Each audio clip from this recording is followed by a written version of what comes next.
Yeah. Back in the building. Yeah, you don't know. Old type Bumper Clout Boxing.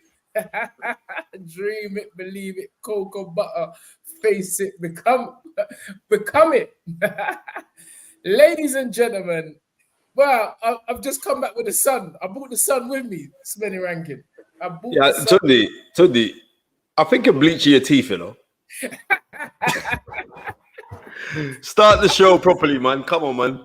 I'm sorry. I'm very sorry, ladies and gentlemen. Let me introduce to you the now famous words of dream it, believe it, become it. Coming up. Yep. It's been a very, very eventful week of boxing, Tundi. Oh my goodness gracious. An eventful week of boxing. Right? From you sending me messages in the early hours of this morning, Tundi, I was sleeping. You woke me up, bro. You know what I mean? I thought you don't sleep those, man.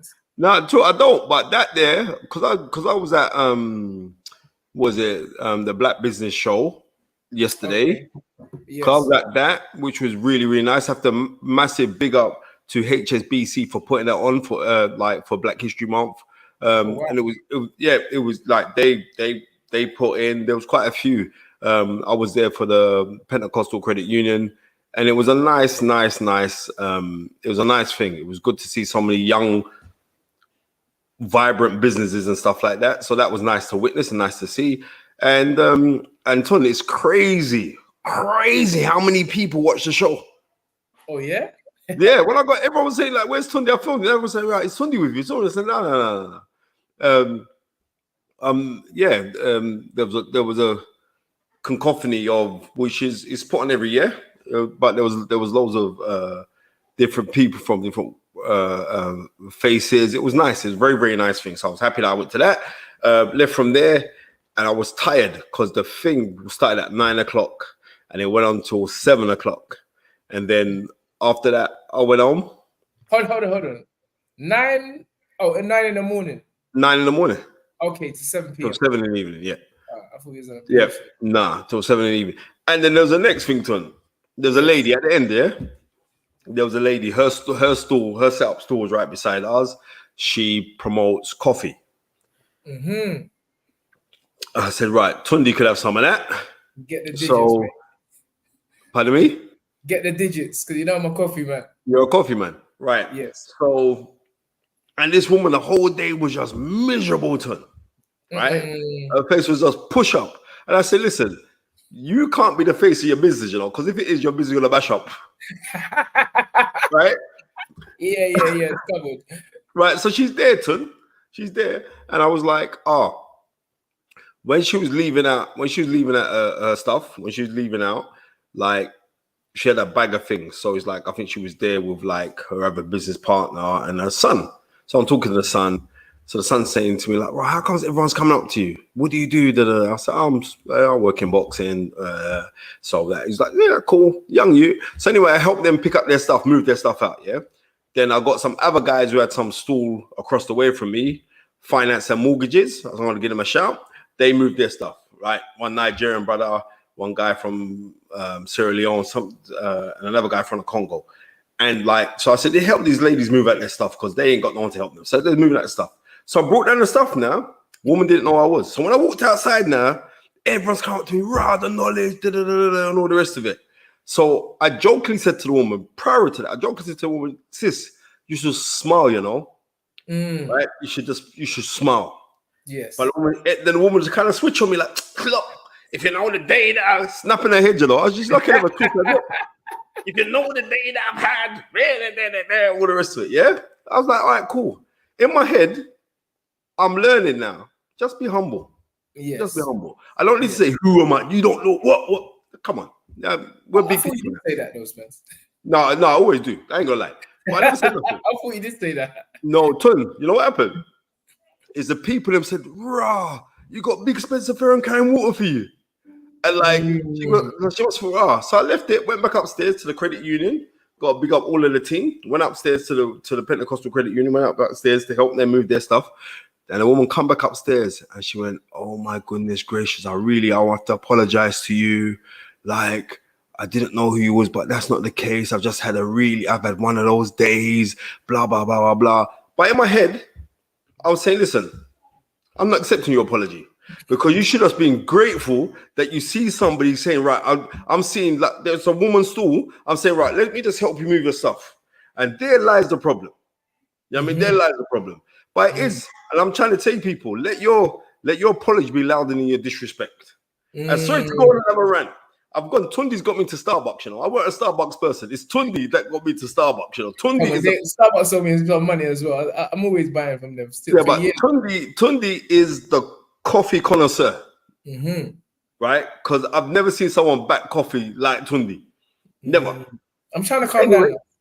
Well, I've just come back from a sunny vacation. So all the boxing I was watching at the airport early hours this morning, there is a lot to talk about. You've told everyone about the rant of your day. Let me just say, I have to get off your chest today. I have to get off your chest. Get off your chest. You know that's what this show is about. And I actually done it. You know what I mean by saying when I actually done it. What? So a minute ago, I went downstairs to get my glasses. Again, Spencer, I'm coming out the lift.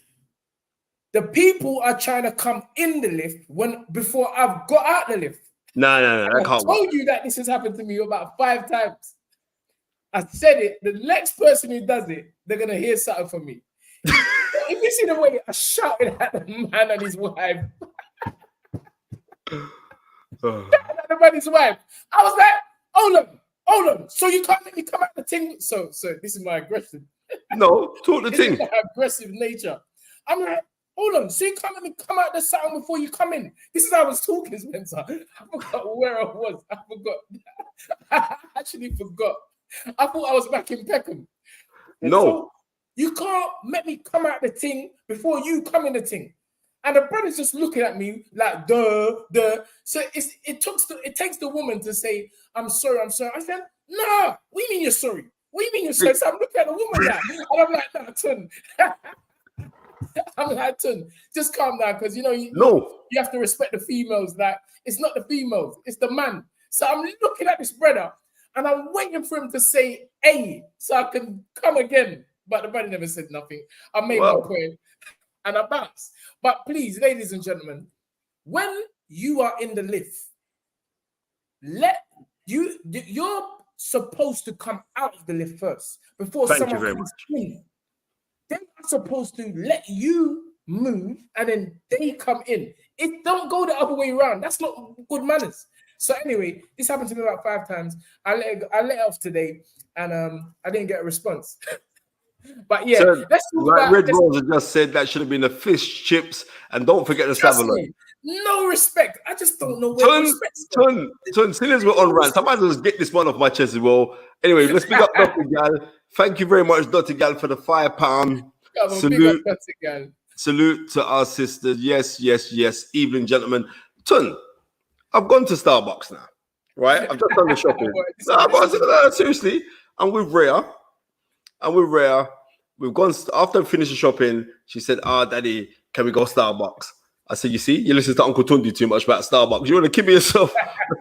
Yeah. No, she wants a Frappuccino. So I rang Tyler as well, my other daughter. Frappuccino. Yeah, they love the Frappuccino. Trust me, without coffee in it. The what's it? The caramel one. So I said, all right, cool. Go get it. I'm in there. I'm lining up. The queue was ridiculous in there, right? So got to the front now. As I got to the front, Ray's like, I didn't want to go to the toilet. So there was a Muslim woman in front of me. I said to the Muslim lady, excuse me, sis, can I just take my daughter to the toilet, and could you hold my place for me? She said, no problem, bro. Boom, gone there, gone to the toilet, come back out. Come there, it's just for me to get served now. So I walk right to the front. The Muslim lady said, brother, here you go. Boom, I've gone. Behind me now, yeah? Some lady with her partner, yeah? Excuse me, cracking up her neck, you know. The woman looked like what's from Street Fighter? Guile. You know the one in the Air Force, because you had some. They over to me, cracking her neck, you know. Excuse me. Who's from over there? I said. I said. So I looked at the woman. I said, yeah, I know it's from over there, but This lady just held the place for me, yeah? And then the Muslim lady turned around and said, yeah, I held it for my brother. I held it for my brother. And then she turned around, she went, oh, sorry. But in my head, I said, it's only because my daughter was there. Why I never kick off on this woman? I swear to God, it's only because my daughter, I want to answer that. Oh, daddy's violent. I said, listen to me. Let your apology be louder than your disrespect. All right. Go on. That's enough now. That's enough now. Let us actually get back to what everyone is here to listen to, and that is the ongoings of the sport of boxing around the week, or certainly on the this past weekend. Let's start. No, you know what? Let's go back to Friday. Frank Warren, a Queensbury promotion, George and Francis, they held a show. I was away, but even when I was away, I had it on my phone. It was at You Cool, top of the bill. Elisoro defeated Luca D or 10Z. And you know what? That was a good fight, Spence. I'm not gonna lie. Usually you get them brothers that come over and we're thinking that another European guy is gonna be a walkover. But that was a good fight. You mean like the fighters that you get for Joe? Listen, this is what I gotta say. I'm gonna go back to that because you're drawing cards on me. But yeah, I thought it was gonna be a walkover. But this Luca D or 10Z, wherever they find him from, it was a good fight. It was a good fight. And that topped the bill. I was very impressed with the young lad Masood Abdullah. He became the first man to stop Mark Leach, who's a very good fighter. He's durable. Seen him. Jamie Moore's lad, Travis's lad. Let me just shut that door for 6 minutes.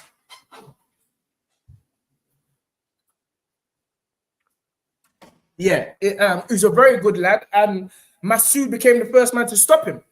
And I was thinking to myself, who trained Masood? Jamie Moore. No. Jamie Moore and Nigel Travis trained Mark Leach. Remember, he beat the Peacock lad, Chris Burke, who was also on a yes. Good skill stuff. And Masood, who I met at the. Remember when we was at the LEB, the London Ex Boxers Association dinner? He wasn't on our table, but I spoke to him before he was just introducing himself to me, and we had a good conversation. And he told me he used to box for, I think it was Isla, but he is definitely going to be a problem. What weight is he? I think that was at Feather. Look out for this Super Bantam. It might be Feather or Super Bantam. Because Tony never told us to look out for no one. Nah, but this Masood, I was very impressed with his strength, with his power, and just his all-round ability. Mark Leach is a slippery customer, to say the least, and he'd really done a number in him. Carl Fail, another Peacock boy. So the Peacock boys were out in full effect on Friday. Big up Martin and Tony. Carl Fail won a points victory over Angel Imilov, and I heard that was a serious. He's a junior middleweight, yeah. Yeah, I think so. One of the twins. The twins. Yeah, they're good, you know. Yeah, but I heard this fight was a serious fight. Yeah, I've commentated on a couple of their fights when they were with MTK. Yes. Yeah, the both of the brothers, the Fell brothers, they can fight. They were decent amateurs as well. Exactly, but I heard this was a very, very close fight. But yeah, John Khan, the Afghan is a serious brother. He's strong the Ross, for my language, but he's definitely strong. And it was a great. Josh Frankram went done. You got I like the Frankrams. I like the family. They always, big me up, and the brothers always saying respect to what you and Yard and so I got time for them. The dad, he's always there. But Josh Frankram done what a lot of young pros fail to do or don't want to do, whether that's management or training. But he had a 50-50 with another young undefeated pro, George Davey, and it was a good fight, Spence. Davey, how many fights he had now? How many fights he had? I think that was 8 all. Davey had 8. I think Frankram may have had the same. And they put him in a 50-50. Yes. That's refreshing that's happening. Yes. You know what I mean? Yes. Something that Tundi Ajayi will never do. So yeah. I don't know what's the matter with you, bro.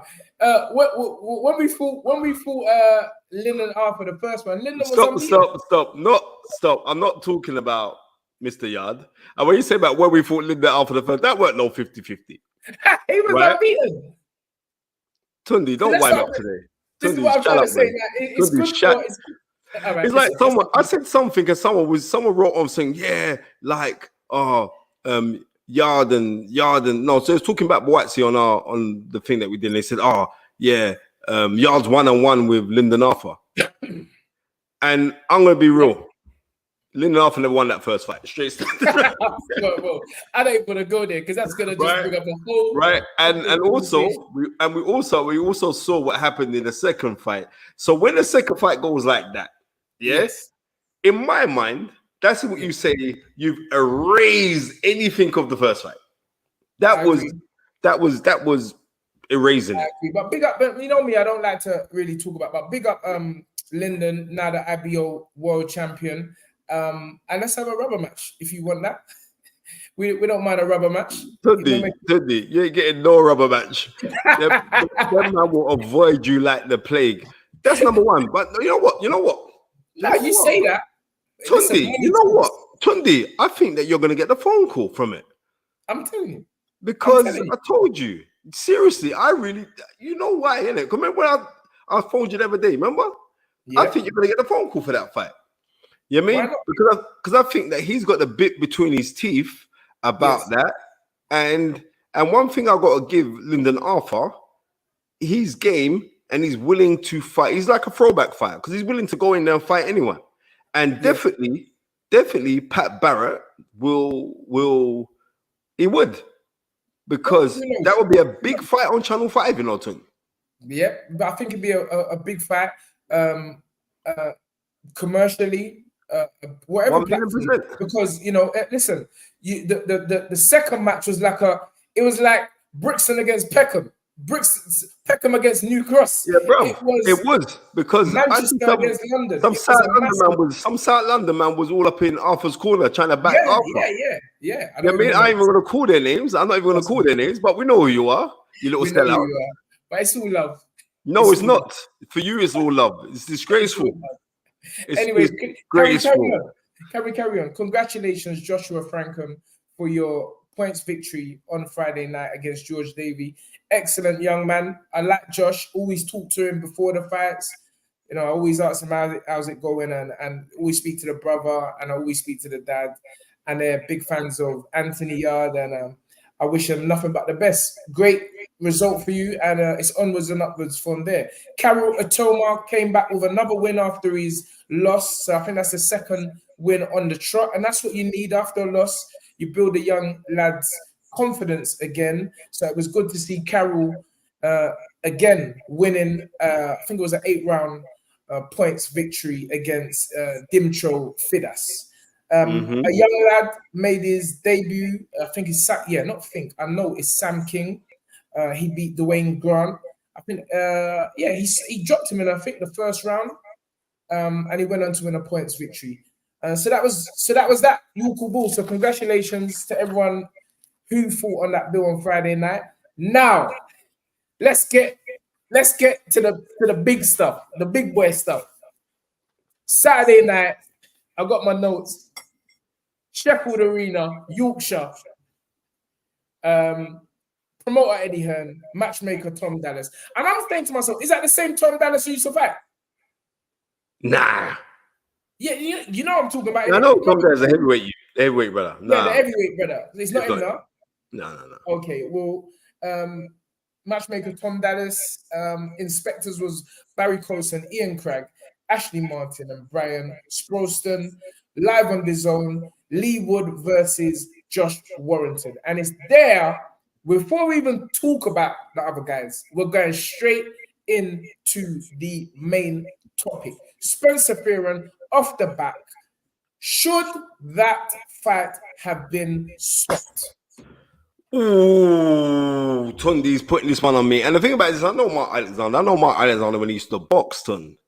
One sec. The feedback, I think, was coming from Spencer's phone. I think it's stopped. All right. It's gone now, yeah? Yeah. All right, sorry. I'm sorry. You know what? Yes. Under the WBA rules, I think the only time the count cannot continue is in the 12th and final round, because if 12 rounds go, that's 36 minutes of fighting. That's the end of the fight, right? So, but I think it's also not inexperience of his corner, because he's got a very, very experienced corner. What they should have done when the bell went, the cornerman should have jumped to the ring and got their fighter and brought him back to the corner. Therefore, the head trainer has got his back to the referee, blocking the referee from trying to interfere. So he couldn't stop the fight. And that's what they should have done. The bell went, they should have rushed in there with the water to throw on him, right? And grab their fighter. That's what they should have done. I've seen it done many times before in the past where guys have been dazed. Notably, I remember when Evander Holyfield got dazed. And that's what they do. They run in there. Tell a lie. It was Frank Bruno versus Jumbo Cummins, 1983. Right? And Jumbo Cummins clapped Bruno with a right hand, Tundi, that shook not only Bruno, but his whole family lineage, right? So Bruno was, and it was, when I mean that it was gone, he was gone. And it was Jimmy Tibbs, who's working the corner as well. It was Jimmy Tibbs that was like shook, and Bruno's trainer, George Francis, went out there and just grabbed Frank and they brought him back. So the referee didn't have time. And plus, Frank Bruno was a house fighter, and he was the big house fighter. So they ain't really gonna, but he was gone, right? Jumbo, it was gone. But what that taught me was they pushed the referee out of the way. Like, listen, you can't even say nothing because this thing here. And so this is, and I'm saying this to any trainers out there, and now I've said it, I know it's gonna be in Tundi's head. Not saying that any fighter is gonna get hurt, but if they do, you don't make sure the referee has any say. That way you can have a true argument. Now the round's done, the bell went. Yes. And he got up to walk to the corner.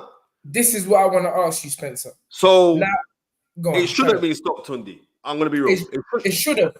It shouldn't have been. Reason being, Josh Warrington is a former world champion. Josh Warrington should be given the benefit of the doubt. Okay. Right? Because we've seen in fights where he's been flawed before, and he's come back and he's come out and he's won. Right? Yes. But that was a heavy, because it was a combination shots that he was gone from the shot, and while he was dropping, my man was punching the lever out of him.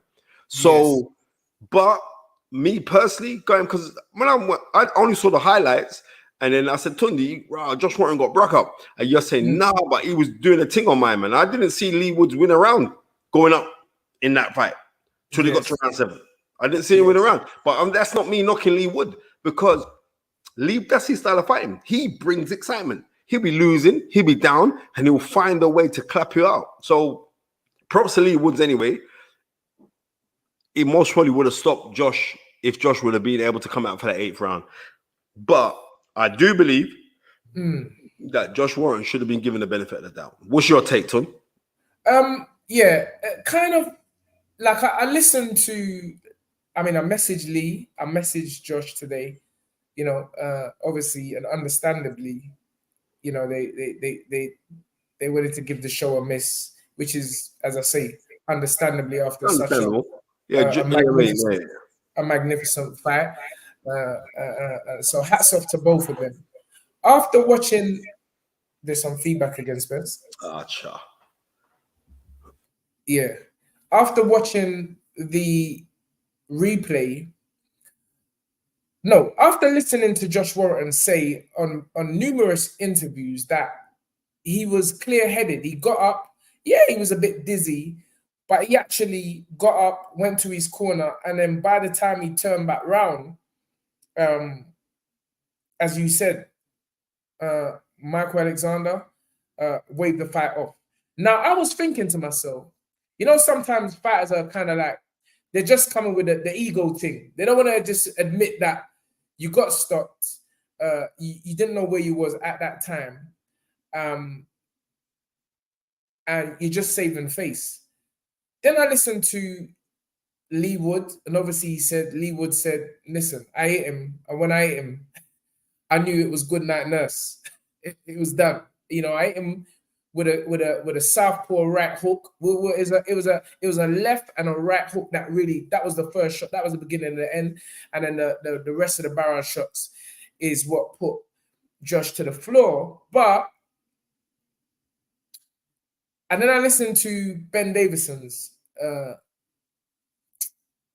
views on the fight, and he more or less shadowed what Lee was saying. Now, when I looked at the fight, I said to myself, you know what? Josh may have a point here, because he got hit down, the bell went. So in effect, the round's over.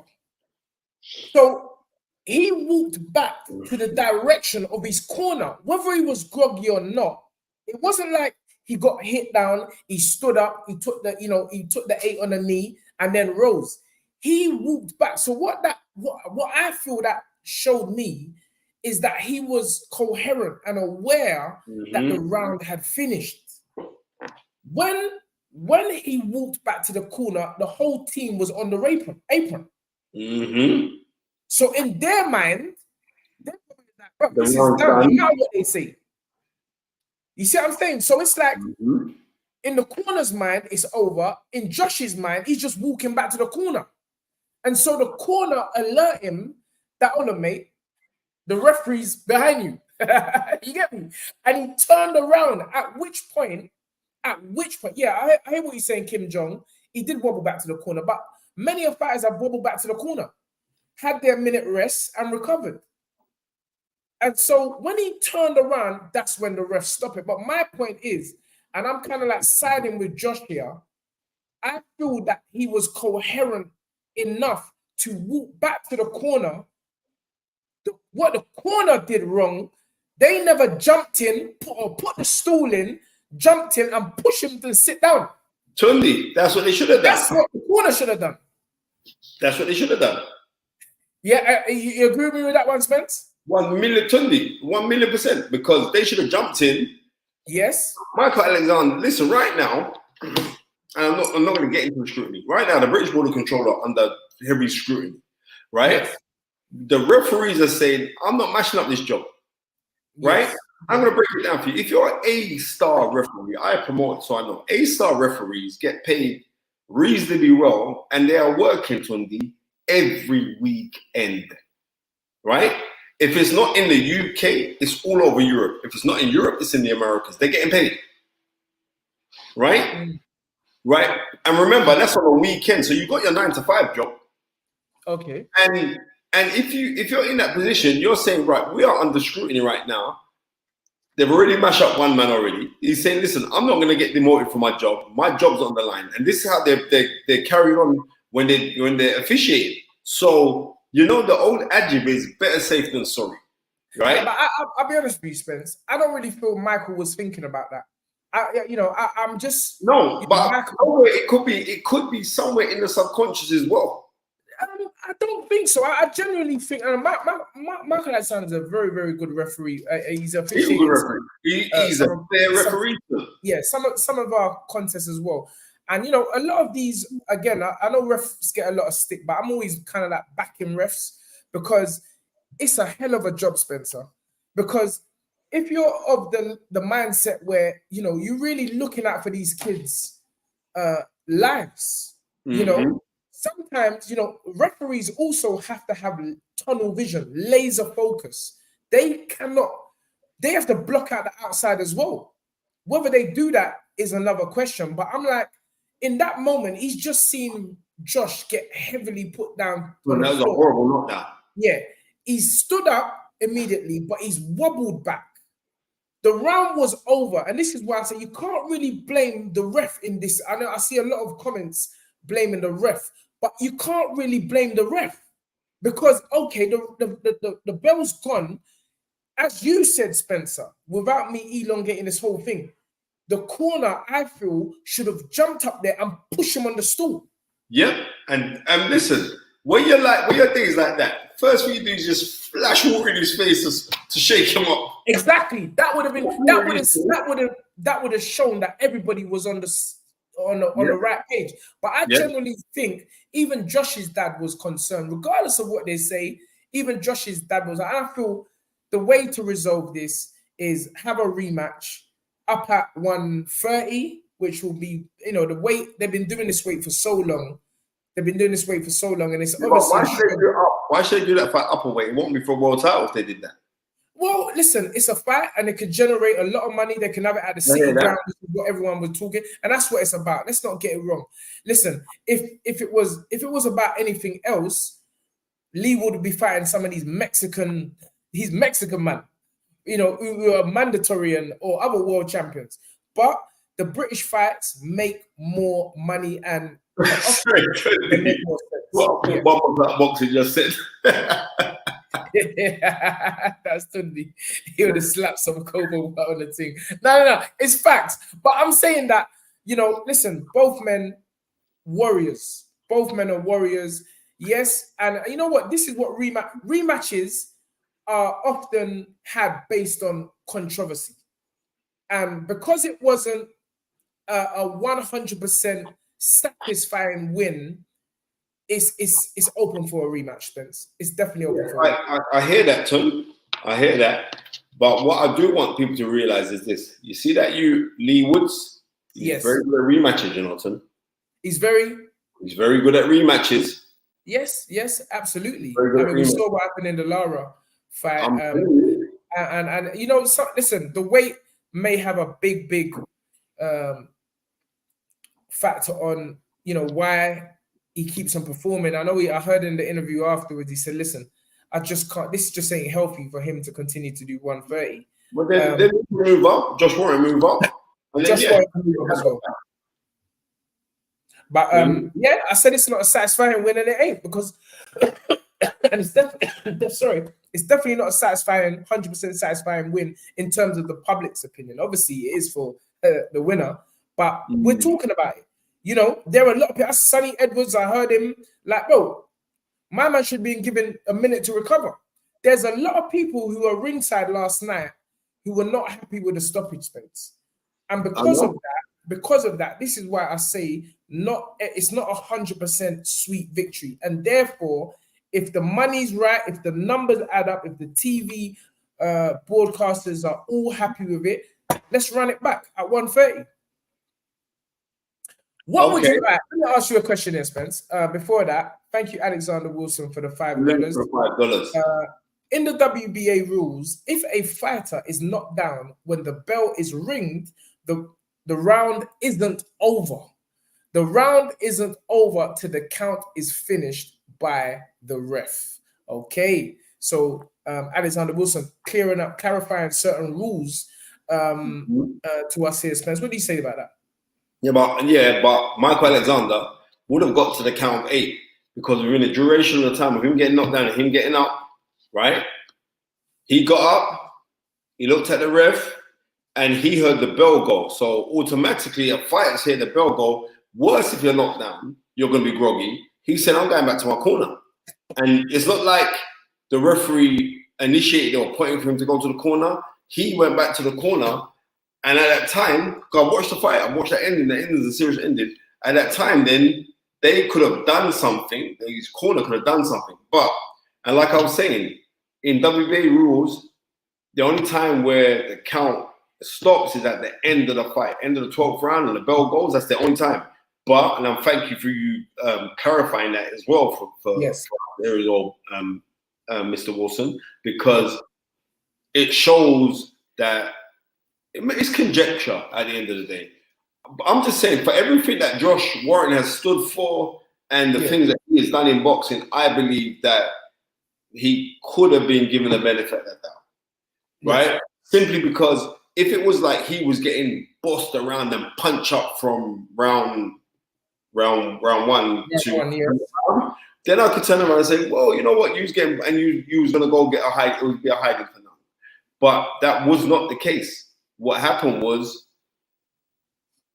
he was winning the fight on the judging scorecards, right?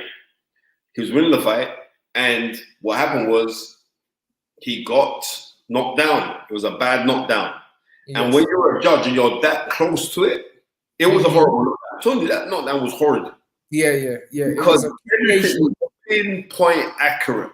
Yeah, accumulation of really a lights out right hook.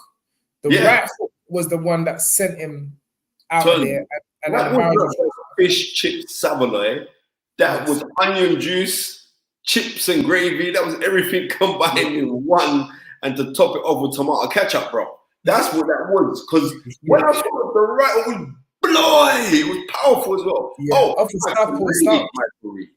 Off the Southport start. I'm going to read this, and I'm going to switch off for 1 minute, Spencer. Let's go do something.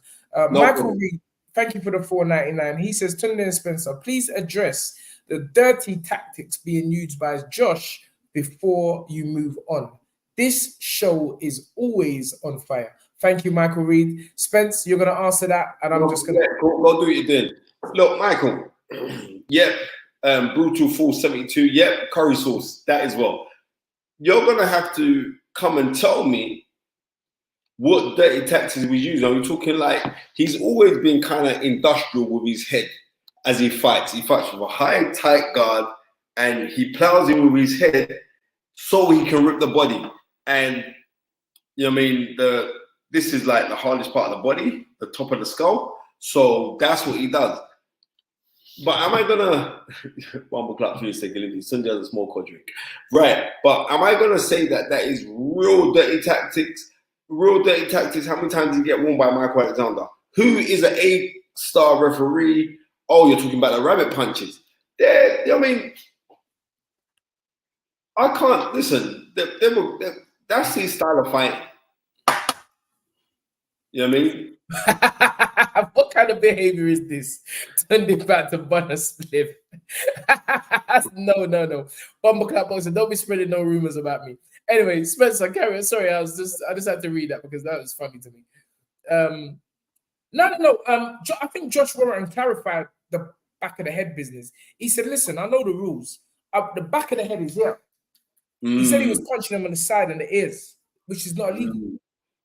So, you know, whatever people may seem to think, Josh doesn't agree with you. Josh is saying they were perfectly legal blows, and he feels that the influence of Ben Davison made the referee take the point away, which was the same round he got stopped, right? The seventh round, the referee took the point off of Josh, and you know, I don't know. It's just one of those. It's one of those. It's got the Froch Grows vibes, and I think I read that comment before. It's got one of the. It's got that kind of vibes, and you know, listen. Let them run it back. You know, I'm doing a promoter's job. Let them run it back in a football stadium. Both fans will be there. That will sell out as well. The Forest fans, they'll ram it out. They'll give everyone a good fight, and who knows? Maybe Lee would go and do a better job. Or maybe Josh would have the chance to redeem himself. He's had a great career, Josh Warrington. Been in some big fights. I think he said that he's only ever been stopped once before. And he deserves the right. He feels cheated by the whole outcome of everything.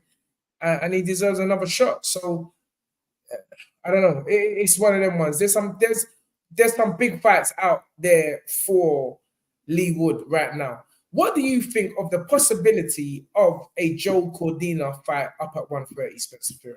You know what, Tunde? Joe Cordina posted his picture of his 2 world title belts that he's picked up. People seem to forget that he's a 2-time world champion, right? He's a 2-time world champion and an unbeaten fighter. Yes. I mean, it's rare when you say someone's a 2-time world champion. They won a world title twice, yeah, because he got stripped of the title and came back and won it back. I'm saying that's the fight. Lee Wood should move up in weight.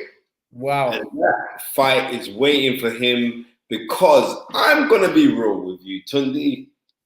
I believe that one of the best talents in this country right now is Joe Cordina. I think he's unbelievably talented, Tunde. Go watch his fight when he picked up world titles. Go watch the fight where he bang out the brother to become the world champion. Listen, Joe Cordina, that fight will sell as well. Joe, you know I mean? And I don't feel Joe would mind traveling, being the away fighter if the money was right. Of course. So that's the fight. We've made that for you, Eddie. It's quite an easy fight for Eddie to make. There was talk about Zolfa Barrett fighting Joe Cordina. That was a talk, right? I'm not pushing Zolfa out of it right now, But this is world title, world champion business we're talking about here, right? So there's no disrespect for you because I think you're excellent fighter. Joe Cordina and Lee Wood should be the fight that's made. If they can't make this rematch, if they can't make this rematch, and I hope they could, but they make the rematch up. You know what I mean? They make the rematch up at 130 because they're fighting at 126 at the present moment. They make it at 130, and in the smaller weights, you're thinking like 4 pounds ain't nothing. 4 pounds is a lot. It's a lot. It's a lot because Cordina is big coming down. You know, Wood will be big at his weight, but now he's going to be fighting naturally bigger men. Exactly. So it'll be a fantastic challenge. Does it sell more than Lee Wood against Josh 2? Possibly, because as you said, I don't think it's just for the fan base. Josh Warrington brings some different kind of fans. Yeah, the fan base. So does Lee Wood. In fact, Josh Warrington, I believe, brings more fans than Lee Wood. Yeah. You know what? And I'm backing Josh as well. I really, you know, Josh is a cool guy. He had time to answer my messages this evening. Big up, Josh. He's a good guy, man. Yeah, Josh is a good guy. And you know, I said to him, listen, bro, we're back in the rematch. We want that. I want that rematch for him. And you know, it's one of them ones. It's Eddie Hearn selling at Wembley or doing 80,000 at Wembley for the Frotch Groves. He can do it. He can do it. So listen, I believe that Eddie Hearn could do that for this rematch. And I think if both men have been complaining about doing away, and you're hearing, the next thing I want to know is this: does Lee Wood perm his hair? Yeah, he looked like the brother on Coming to America, Sexy Chocolate. You know, he said, man, that boy good, man. That boy good. We believe the children of the future. Yeah. Yeah, he's got the Jerry curl ticket it. Yeah. Yeah, remember that part of the film. I don't know, he would perm his head. He would have careful he perm his head. Anyway, thank you, Ikramuddin Zwain. I remember when James Cook. No, it was Brian Lawrence. I remember when Brian Lawrence used to have Brian Lawrence to train over Ian Napa. When Brian Lawrence used to perm his hair, and I warned them, man, listen, don't put no chemicals in your hair, bro. And now look, he's bald. He's as bald as a kite. I'm sorry. Big up Ikram Muddin Zwain. Thank you for the 70s. I never ever know what 70s is, but listen, and I think I said he's actually put it. It equals 3GBP. So thank you very much for the $3 70s. He said, love the two of you. Keep up the great work. This is the most complete boxing channel. 70s equals 3GBP. Snapchat money in the bank. Thank you very much, my man. So that is a great possibility. Joe Cordina versus Lee Wood. Let's just move down the bill. Yeah. Kieran Conway, last opponent was Anthony Yard's last opponent. Kieran Conway went the distance. Anthony Yard, as we know, stopped my man in 2 rounds. Sorry, what weight is Kieran Conway? Kieran Conway is a super middleweight. And what weight is Anthony Yard? Anthony is a light heavyweight. So, no further comments, Your Honor. No further comments, Your Honor. No. You know why I made that point. But anyway, the point I'm saying is, it's levels, and even though we are looking, you know, Anthony's blowing certain guys away, it's not that they're rubbish. They ain't rubbish, Spence. That's something I have to make that point. Okay. They're solid guys. It's just that it's levels. But again, I'm not gonna rush a fighter because people are saying fight him straight away. No, I'm not gonna. Tundi, let me tell you this now, yeah. With the disgusting matchmaking of recent that I've just witnessed. Yes. Right? Oh, come on, Spencer Fearon. What? Come on, talk the thing. I cannot turn around and say that there's nothing wrong with how you have engineered and put your guys to fight. Because when it's time for them to step up, they step up. Yes. They don't step back. So can't argue with that one, right? When people are saying fight this one and fight that one, I know on certain opponents who have been called for certainly your fighters to go and fight, and either they price themselves out, you know what I mean? Or they That's what I think you don't see. Right. But because some don't talk about it, but I know. But because of this, when they said I should be fighting, and I'm talking years ago, when Tundi was pushing hard for the Joe Smith Jr. fight, right? I don't want to tell you the astronomical figure that they come back with. You know what I mean?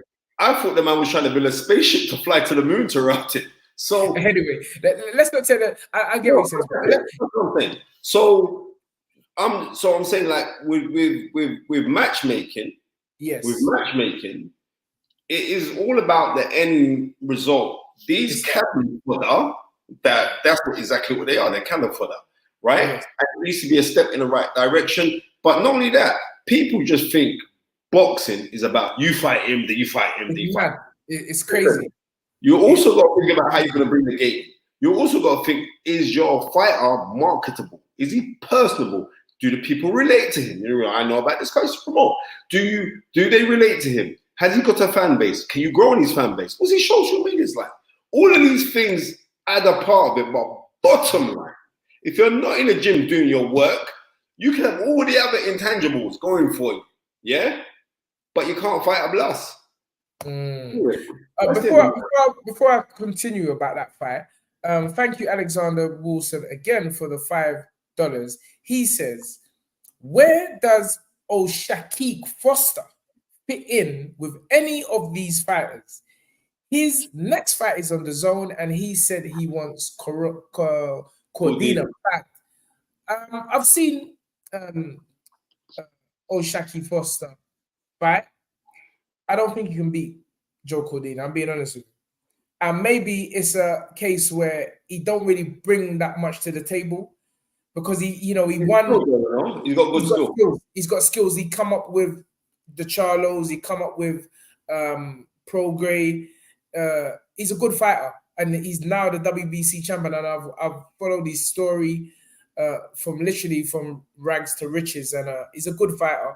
I don't think he kind of fits in with the narrative of these big fights. He's gonna have to be patient, and he'll get his time. And I'm sure if he continues to hold on to that belt, eventually they're gonna have to, if they want that unification, they're gonna have to come see him. So big up O'Shaquille Foster, and thank you for the $5, Alexander Wilson. Now, great victory for Kieran Conway, as I said last night against Linus Adofia. Tundi, listen, I ain't gonna lie to you. Yeah, I like Linus, lovely kid. Yeah, bruv. Yeah, I know you're gonna say what I'm thinking in my head. Go ahead. I know what you're thinking. Tundi's thinking, when you see a man come out all smiley and touching everyone's glove, I know the game, bro. I know the game. No one can't chat to me on the thing. When you see a man all smiling and touching everyone's glove and you're showing me that your mind is not on what it's meant to be on. You're just happy to be there for the occasion. Was you not thinking that, Tundi? Just let me know. I didn't really see the ring walk and that. I was just upset with the lack of unwillingness to take the belt. It's a commitment, Tundi, and that's not me. It was like I'm like, bro, Willingness. God, bro, this is what I'm trying to say. Sometimes these man, they just need certain brothers around them because I'm feeling like, are these like where's the motivation coming from? Like where the urge. You understand what I'm saying? Like you're going to relatively a next man's back garden, and I'm like, come on, man, you got to fight. You got to fight. You understand? This is a fight I think that was supposed to happen before. And I'm like, it's like, come on, man, bro. I need more than this, bro. You understand? Sorry. I'm like, I need more than this. Don't apologize. And then I'm like, you know what? Because I watch these young fighters, and I watch their posts. That's why when I post, I never post really about boxing. I'm just always joking because I know it's not what you say prior to the fight. It's what you do in the fight. So all All this when man saying, let's effing have it and all of that. I'm like, I'm watching these posts coming from Linus. Bro, you see what I'm saying? Bro, I'm saying all of this talk here. Come on. Bro, them things wind me up, you know. Let's effing have it. I'm like, bro, then have it then. Then have it. Come on, man. Like, you know, we can all talk a certain talk. I'm like, if you're saying let's effing have it then. Go up there and fight. Don't just come on some feeble, because I'm like, when you was fighting your brother, Denzel Bentley, you weren't coming with that. Tundi, there's some different self-hatred going on there, you know, because that was some Nigeria Ghana thing going on there. You know? When you was fighting Denzel, I saw a warrior in you. I was like, bro, you're giving Denzel some work. And to be honest with you, Linus, you know, I respect that. Linus is a young guy. He's always respectful. Always, he's a very nice young man. But I'm like, bro, it's fighting now. It's fighting. So I'm like, you don't just give up yourself like that when you're going into the Lions Den. You have to fight. You have to fight. And I hope that Lionel is watching this and hears this and comes again, because it was an unfortunate injury before the stoppage. Obviously, one second, I just got to do something. Okay, yeah. It was an unfortunate injury, which we don't wish upon anyone. But I'm like, come on, man. You're Nigerian, bro. You're Nigerian. You got to come better than that. Maybe you're British-born Nigerian like myself, but it's inside of you. We know it's there because you showed it against Denzel. And I'm like, nah. I wasn't happy with that, Linus. I wasn't happy with that. And, you know, boxing as such is, I don't know when you're going to get opportunity to fight on such a big platform again.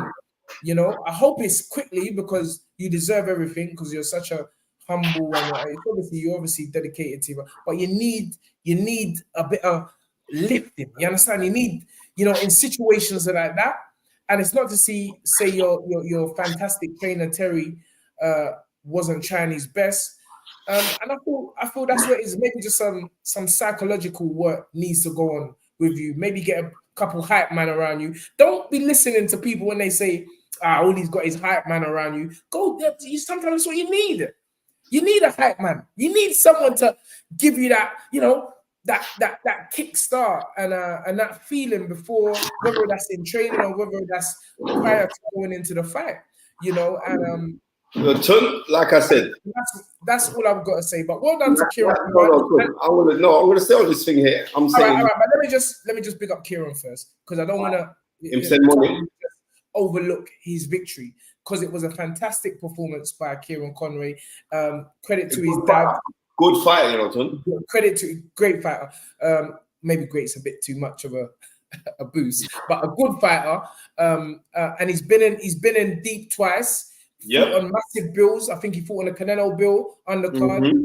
So credit to his father and credit to Kieran Conway. Fantastic. Now I think it was the WBA kind of international title, one of those belts. But regardless, suffice to say, good stepping stone for bigger things. And you know, onwards and upwards for Kieran Conway. Spence, go ahead. No, I'm just going to be up Kieran Conway. Very good fighter. I was hearing you saying, like, you need a hype man, you need a man like to G you up. Yes. And you do need that. And as much as people are saying, like, oh, well, all these lines in the camp, as far as I'm concerned, lines in the camp until you work, Serrati. That's what I'm saying.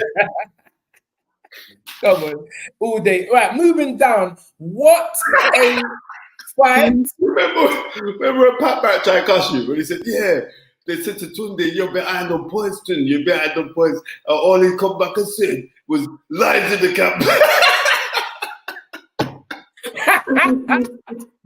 And you know what? You see what I mean? You know the biggest thing? I didn't even say it. That's what I just laughed about. In my head, I was always laughing. I didn't even say that. I said, yeah. But, you know, it fit the narrative of the time. It sold the fight. It sold the rematch. And I love it. I love it. But you see me, I can take bullets, fam. This is what I'm trying to say. Like, some of you guys, you're going to, like, you're not supposed to get criticized. It's life. It's polarity. So when the criticism comes, just take it, bro. Just take it, because it's part of life. You've got to be able to, if you are there worried about what people say in this day and age when you know, once upon a time, you had one village idiot. Now the whole village is full up of idiots because of social media. You understand? Everybody is some motivator. Everyone is some person who wants to give us the best advice on how to live our lives. I don't want business about what people say. It's like you've got to be focused and take the bullets. They help you, and most times they can motivate you. So big up who needs to get big up. Now, the fight I was talking about, which was a breakout fight, in my opinion, for this young lad. What a performance by young Hopey Price. And well done, Dave Coldwell. He's been banging on about Hopey for so long. He was actually, when me and him was talking, when I was trying to sort out sparring for Devon Haney, when he was going to fight, when he did fight Lomachenko, you know, Dave actually nominated Hopey to go and fight. Spar with Devon, just because of the style of Southpaw and what have you. Yeah, Hope he really, you know, he's a big fan. He really watches Lomachenko head to toe. So, but again, I'm gonna give credit to his opponent, Conor Coghill. What a little warrior! What a little warrior as well. The both of them. Every penny, Tundi. Believe me, whatever they got paid last night, they deserve double that. I'm telling you. Back and forth. I was very impressed with the punch output of Hopey Price so late in the fight. 11th round, 12th round, he was throwing bombs, moving man's arm to the side, stepping around him, left hook, right hook, left uppercut, and he done the AY shot, but from the southpaw stance, the left uppercut, right to the body. Good night, nurse. Yeah, boom. Listen, Opie, we should have even got Dave on the show. Because that was such a good performance at this stage of his career. I heard Dave say that they're ready for the British title, and it's onwards and upwards. Well, you know what? Dave now jump on, you know. Yeah, it's onwards. You know, Dave's always one of the mans them to come on the show. So I wouldn't be surprised if he picks up the phone and blesses the fighters right with a few words. But great performance by Hopey, and I'm just looking to see what's next for him. I think he can't be that old. He's got to be about. How old is he? He's young, man. He's very young. You can see that his body has a lot of maturing still to do, but he was punching hard and fast last night. And that's what impressed me. His engine obviously impressed me. If he's young, you know, when you're young, you can do things for long without thinking about it. So that didn't really surprise me too much, but it was just a mature performance by a young Hopey Price. So yeah, so big up Hopey. Again, moving further down the card, Terry Harper versus Cecilia Bracas. Tell me what you think about that controversial. And I will say it. Say again, Spence? Bracas won the fight too. Boxy the Menace said, hope he's 24. All right, cool. Say nothing. So he's not really a spring chicken. I thought he was one of them 21 kind of ages, but he's still not in his prime. And yeah, he's gonna do something. He's done something already. Let's get that British title and let's move on from there. Dave Coldwell has seen a lot of fighters in his time. He's worked with a lot of fighters, most notably Tony Bellew, Ryan Rhodes. You know, Dave's got a lot of, you know, the Ingalls experience. Dave's got so much experience behind him, which will only benefit as he moves along. But yeah, so what are you saying? Bracas won the fight, yeah? Only good Bracas won the fight. Well, I saw something where Eddie Hearn was saying. What's going on? I just sent you a message, man. We were just picking you up on the show. I'm on the show now. Oh, nice one. Yeah. Appreciate that. Yeah. What are you doing right now? Right now, I'm just watching the Lee Wood fight, mate. All right, good. Listen, I'm going to send you a link. We need one of the best trainers in the UK right now. We need to have your opinion, if that's possible. Just give us 2 minutes. Of course you can, Dave. Right, okay.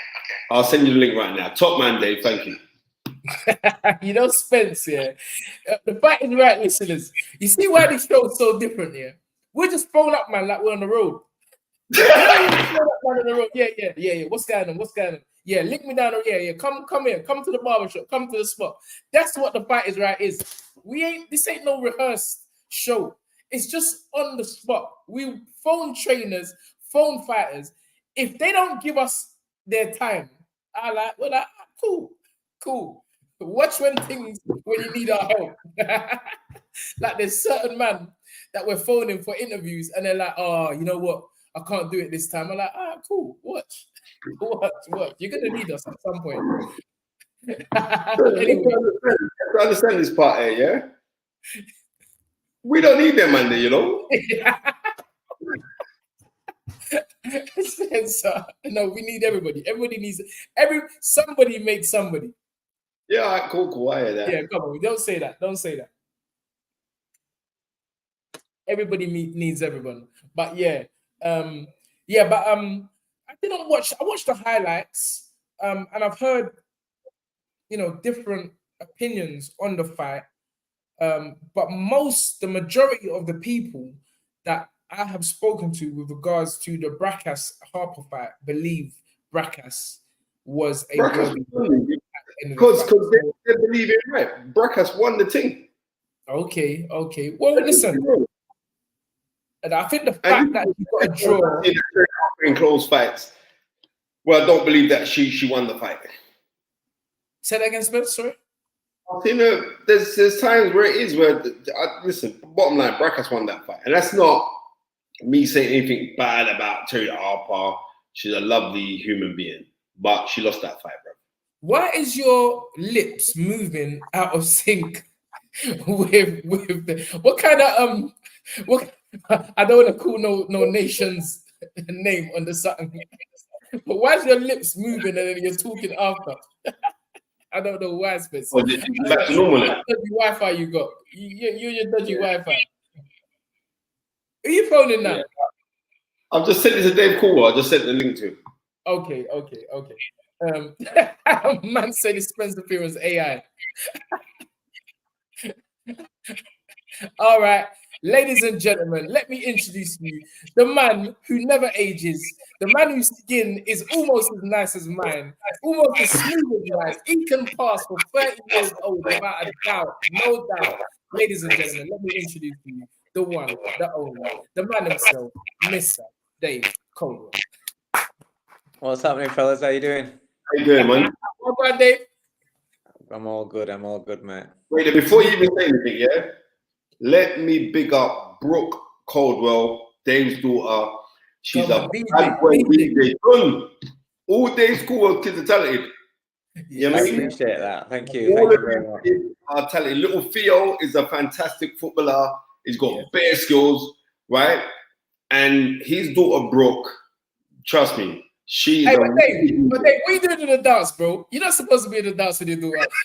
man, listen, I'm still young. Me and my missus are still young at heart, so we're all right. Yeah. We're all right. Yeah, I see Dave in the dance doing, bro. You know that when you're old and you're doing videos, it's not the same as young people, Dave. I'm promoting her. I'm getting her out there. I'm helping a DJ career. Come on, yeah, big up, man, and I love that. Support from the parents means everything to the children, whether or not they realize it now or later. It's definitely a great thing. So, big up to you for that. Now, what I called you, or what Spencer called you, I said, "Bob, it'd be good to have Dave on." Was your lad, your charge, the young man that you have literally been raving about from day one? Hope Price. I think that was a breakout performance for him. I was just telling everyone here on The Fight Is Right. What a performance, Dave, and congratulations, mate. That was big. Thanks very much. Listen, you guys, especially Spencer, bringing my kids through with learning fights. None of this building up against nobody. They have to have tests with people that are going to be punching. The modern of promoting fighters seems to be, as soon as you see somebody with a bit of talent, you want to rush them into the big titles and big fights. And for me, the danger there is they don't get beat by somebody that's better. They get beat by somebody because of their lack of experience and because somebody else has more experience in certain situations. So if you look at Hope's record, he's fought good fighters, good opponents. And it's been constantly like people say, when are you letting him off at least? When are you letting him? I'm like, not yet. This year is about a year of development. And I chose Conor Cogill because number one, he's unbeaten, but number two, he's a southpaw. Hope he's not fought a southpaw since he's 16 years old. And in fact, the last loss he ever had was against that said southpaw. Wow. So I can't have him, being talked about and going into a British title fight, who the current champion is a southpaw, without having faced the southpaw himself in the professional ring. And so that was the reasoning for that opponent. My point of it is, if I wanted somebody just for him to go in there and get a shape and get the look off, then I'd have just got an easier opponent that's lost a few fights, that's not going to be hungry and sees it as a chance to grab the spotlight for themselves and be safe. But I needed somebody that's actually going to give him problems. It's no good if winning every round and being comfortable in your step up, in your testing fight, because then you still haven't learned anything. So we got Conor Cogill, and I said to him before, I said, I expect it to be tricky, to be cagey, for you to get the read on it for a few rounds. And then, I expect you to what you're doing in the early rounds will have an effect later on, and then things will start falling apart. And I've actually just watched it back, and I had where we won the first round, lost the second, third, fourth, fifth, and then won every single round after. And that's how I see it. He's not the biggest puncher in the world, so he's the kind of guy that's going to break you down later. But that'll be not just because of the work he's doing later; it's because of what's happening in the previous rounds as well, even though it might be close or he might be losing a few rounds early doors. So for me, I got everything I needed out of that fight. Perfect fight. Yes. Spence, before I fire away. Spence always stuff in his face. So Spence, he ain't got no decorum or anything. He just eats. But go on, Spence. Is it in sync now? Am I still that kung fu movie? No, it seems to be all right. You're fine. Cool. Well, I've got to say, congratulations, Dave Coolwell. And I love your persistency. Dave's been in this game a very, very long time. I've known Dave for donkey's years. And he's persistent. So because you're persistent, and you always say, like, you've got one. But also, let's not forget, Jordan Gill versus Conlon is going to be a very, very big fight. Very big fight. Dave's not saying anything. No, you can't know then. Me and Jordan have parted ways. That's what I was just thinking in my head. Spencer, sometimes he's such a story, he don't know what's going on in the present day. Yeah, you know why? Because Tundi's the now story, and I'm a historian, mate. I'll tell the reason behind that is he's been up in Sheffield for 10 years. He's got a wife that lives back in Peterborough with, where his mum and dad live and everything. All his family's down there. He literally sees his wife for a day and a half. And now he's at a stage, 29 years old, obviously coming off the Kiko loss. I tried to get him back with an 8-round. I didn't want him going into a big fight straight away, coming off the fight that he's had. Yes. I wanted to bring him back. I felt as though he deserved an 8-rounder back by, the promoters that are excited about him when he's winning and he's putting in these exciting fights. I wanted him to get an 8-rounder in. Nothing's come about, and it kind of like got to a point where, for his own sake and for his happiness, bottom line, his happiness, he needed to go back home, and he needs to find somewhere where he can travel to and from every day rather than having to live up here Monday to Friday, traveling down there, coming back on Sunday, so he gets a day and a half at home. So that's what he's done. It's perfectly amicable. I wish him all the best. He's a very, very close friend of my family. Always will be. It's just, he's got to be happy, mate. And once you get to 29, your priorities kind of start changing, because when you're a young man, you can sacrifice everything for the sport, move away, do this, don't see families and stuff.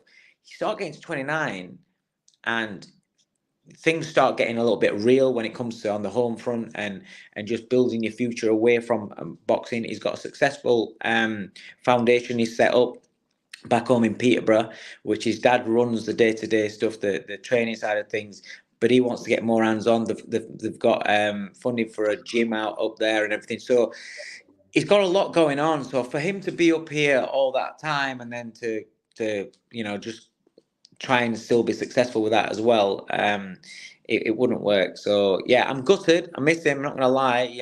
I've had him for 6 years. We've won, Commonwealth, internationals, European titles together. So we've had some good times, but yeah, it's the right move for him. Well, you know what?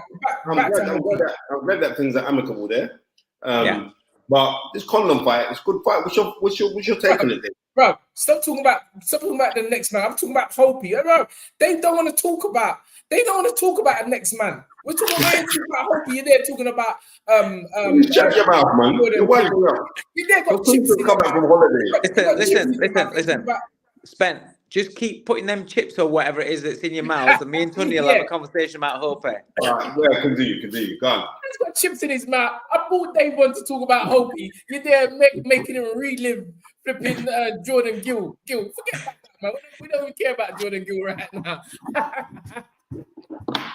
Anyway, Dave, listen. I was asking these ages. Someone said 24, but I'm just looking at the box. 23. And he's 23 years old.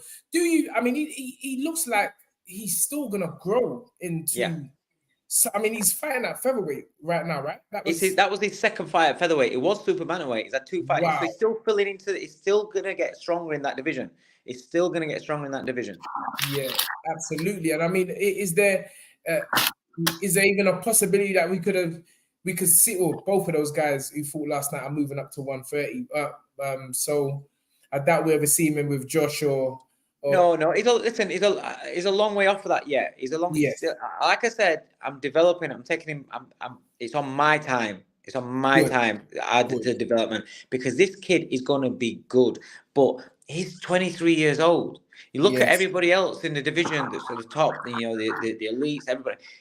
Majority of fighters, they're older, unless you get, you're talking people like Shakur Stevenson and people like that, the world champions early, young, and things like that. Do you know what I mean?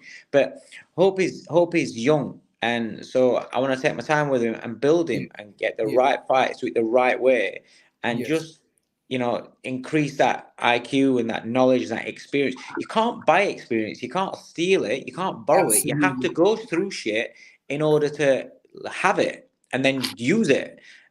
So I need him to do that, because the kid is very good, and he's going through a lot. At the moment, this last 18 months, 2 years, he's lost a lot of very, very close people, and he's going through a lot right now. And there was a point where I was gonna pull the fight a few weeks ago because of what his family's going through at the moment. So the character that he showed me last night in that fight, it's immense, and I'm so proud of the kid, because what people only see what happens on fight night. They don't see what fighters going through mentally and with certain problems that they're having. They're out of their control.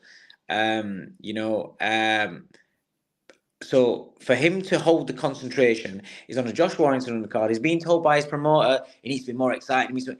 But yet you want him to keep in the mode that you're wanting for his future, how to develop him.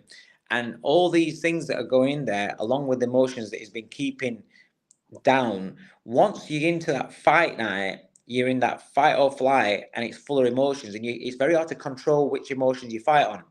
And I thought he did so well, and it's so easy for a prospect that when we always talk about, even in 6-rounders, 4-rounders that I'm training my fighters, I'm talking about what's going to happen when they're fighting in 12-rounders, and I'm talking about where just because you're in a 6-rounder, don't go out 100 mile an hour, blah, because if you get rid of a journeyman in a couple of rounds, who cares? What's that going to do for you when you're boxing in the 12-rounders? Unless if you're a nasty puncher, it's different. But Hope is not a big punch knockout merchant. So the majority of fights, as he steps up, will be the fights. That's not saying they're all going to be points. I've always said when it's 12 fights, you will see the stoppages. When it's longer fights, you will see the stoppages.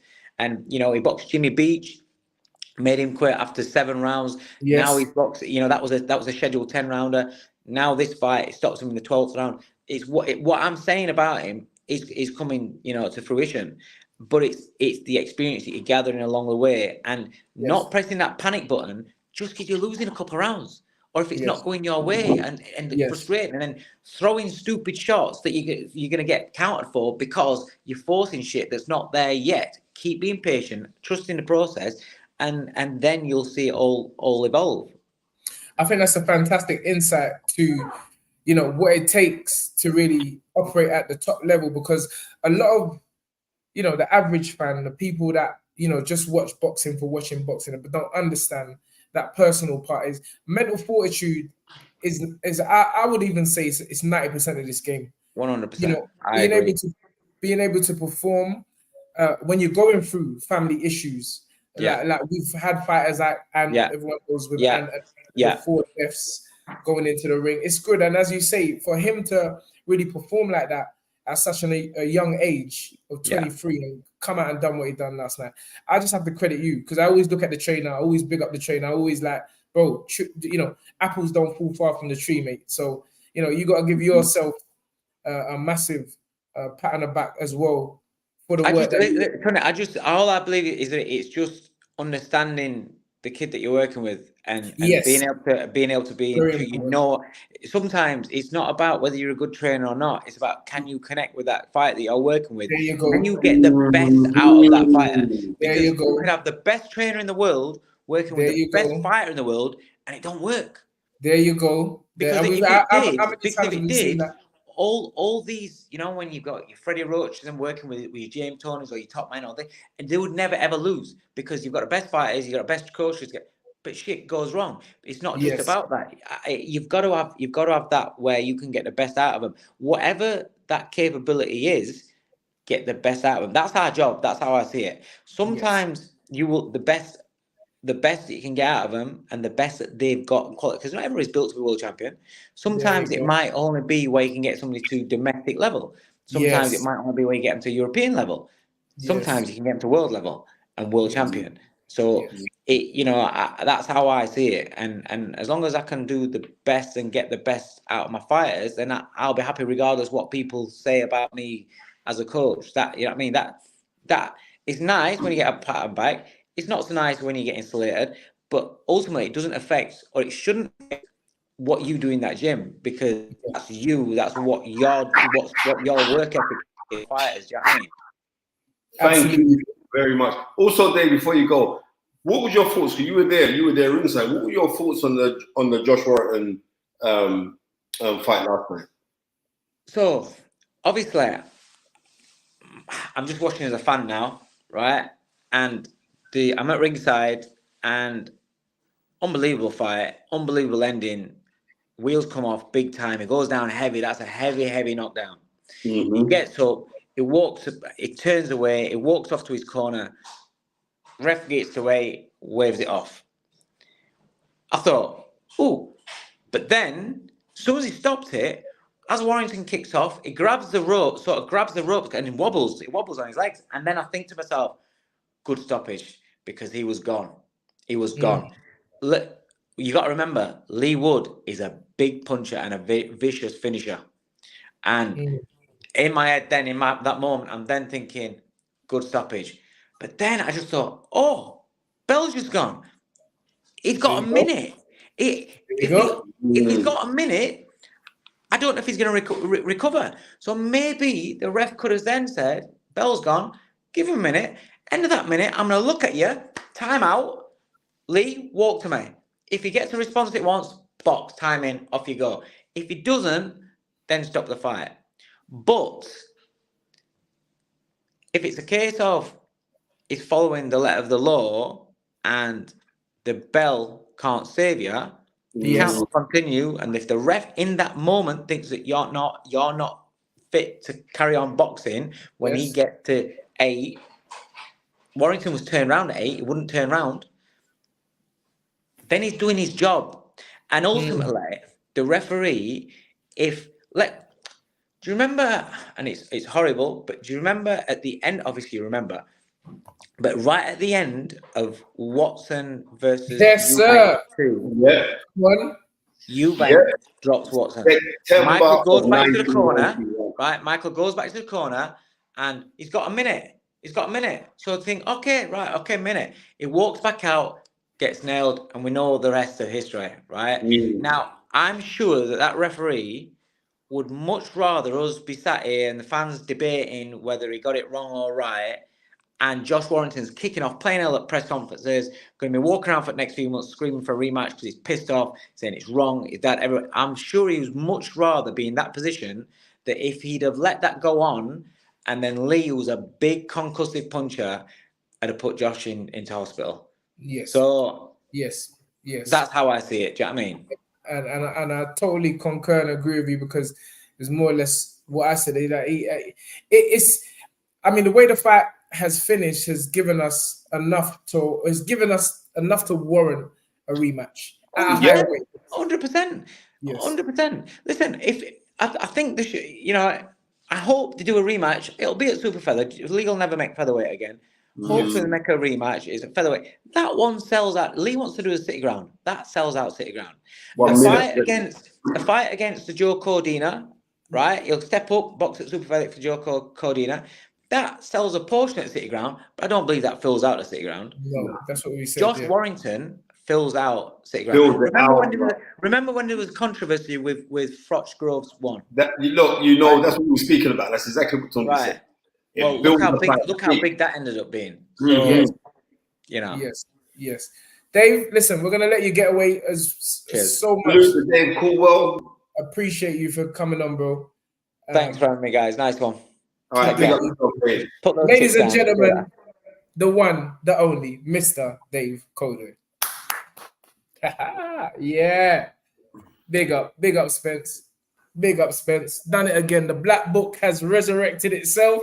It's not that. People just don't realize is like, Tony, I've been in this sport a very long time. Because when Tony turns around and says, brah, Tony says, like, we say, I've been in the game 25 years. So we like to tell people that I've been in this game 25 years. And when Tony says he's been in the game 25 years, I'm saying, right, that's a long time. They want to say, how long have you been in boxing, Spence? And when I tell you, I've been in boxing for 42 years, Tundi. Come on. It's mad. Listen, it's the knowledge, and the fact that we both come in here, you talk, we banter, but there's a very serious and a historical part, a knowledgeable part, which I think a lot of people tune in to listen to and hear these things weekly without fail. It's a good look, Spence. So 100%. I'm grateful, and I'm also so grateful that they've jumped on, and I'm grateful for the people in the comments. I mean, there are people talking some madness. I'm just saying, like, when we look on the sport as it is right now, we had a good weekend last weekend. It was good last week for me to be down for the Joshua Boatsi Dan Aziz. Well, it should be Dan Aziz Joshua Boatsi fight. They had something down in Croydon Box Park, and it was also nice because they did something for the remembrance of the young lady that lost her life to the stabbing. They did it in commemoration of the young lady, and that was Eliana Adan. She's actually from Ghanaian descent. So they had a visual last week in Croydon where she lost her life, and it was mad. There was a roadblock down there. I got a big up Stormzy for coming there as well. There was quite a few. Milk Tray, he was down there. There's quite a few people down there. But going back to Joshua Boatsi, keeping it boxing now. Going back to Joshua Boatsi and Dan Aziz. Forget about them. Because I don't think that's a real fight on the card. I think the real fight on the card is a cruiserweight fight for the British title. Yeah, Mikel Lowell and Isaac Chambers. What do you mean? Sorry to cut you there. What do you mean it's not a real fight? No, it's not the real fight. The real fight, I'm being real, right? The real fight. But that would suggest, Spence, that you don't believe it's going to be a competitive fight. No, I'm not saying it's not going to be a competitive fight. I'm saying the real fight. the fight that is the fight to me that makes me want to say like I have to see this fight no matter what is Lowell versus Chamberlain. Are you sure? I'm telling you. Now, no, it was. I'll say it was the real fight. But you know what? You know Lowell never turned up to the press thing. Why? Listen, he does this a lot where he don't turn up. Like, remember, he never fight the other day. He said he had toothache. Remember? He said his teeth taken out. So I'm saying to Lowell, yeah. He came. Hold on. Wasn't he at the press workout? No, Tundi, that's what I'm saying to you. Oh, he didn't come to the press workout. Oh, turn up. Nah. He better show up to this thing, you know. He better show up to the fight. And then he sent a video tape of him training, saying like, "No, I'm in the gym." Hold up a second. No. You more than anyone knows, like you have to build fights, right? And Hold on. This cannot be true. Spencer, get the Furies on the phone now. Right. I'm ringing the camp right now. Sorry, all conversations cut. I'm ringing the camp if this ain't true, I'm blocking you. That's the punishment for stopping us mid-interview. And let's not lose our chain of thought. We were talking about Lowell and I know. Lowell and Chamberlain. Don't come in here and try to bust no bad news. Miss Ogonlonya. Hello. It's Spencer Ferron. Hello, Spencer. You all right there, Yeah, I'm good. Please tell me it's a rumor. There's a nasty rumor that's gone out that your son's pulled out of the Ngannou fight due to a shoulder injury. Please let me know that that's rubbish. Thank you very much. Rubbish. You heard that? Absolute bollocks. Is that right? Well, I spoke to him. It was on an hour ago. Unless it's been the last hour, you know, it's rubbish, mate. Thank you very much, Mr. John Fury. Take care. God bless, sir. Yeah, God bless you. Yeah, or I can't remember you. Thank you very much. Listen, it's not true. We fly out Sunday morning. We're after Tommy's sport in Manchester, believe on the 10 o'clock flight. Okay. And what's your predictions for your son Tommy versus KSI, Mr. John Fury? Well, we're hoping to get the KO. We've got to knock him out anyway. There's no other way. He's got to be stopped, and that's what we're trained to do. You know, boxing is a funny old game, but I'm very confident that Tommy's going to knock him out, yeah. Good. Thank you very much. That is the son of the unified, not the unified, but the lineal heavyweight champion. The father. The son of, I'm brain damage. Mr. John Fury. Thank you very much, Mr. Fury. Take care, Spencer. All the best, mate. Good luck, pal. Bro. And that, bro, you know, I forget, man, so quickly. I blocked him while he was on the phone. I was going to take a picture, but I was like, but man, they're taking no picture. And that brother, you're gone. I don't even remember your name. But whoever you was, maybe we might have to rewind the show later to remember your name. But you're blocked. I told you, anyhow, you come in here with false narratives, lying. You're gone. Anyway, thank you, Mr. John Fury, for clearing that up. And it's always great for me to hear Mr. John Fury's voice, because you know it's a fighting man's voice. And listen, Spence, you just letting the black book on a different level tonight. No, yeah. Michael Reed, he's gone. We blocked him, bro. Right. Tundi, when I that hurt my belly, you know. Bro, I was getting angry. I was like, nah. I was getting angry. We need to just eradicate that lie immediately. But thank you for doing that, Spencer. And thank you again for putting the black book to use. Can we go back to we've gone on half an hour over the show. Well worth it today. Well worth it.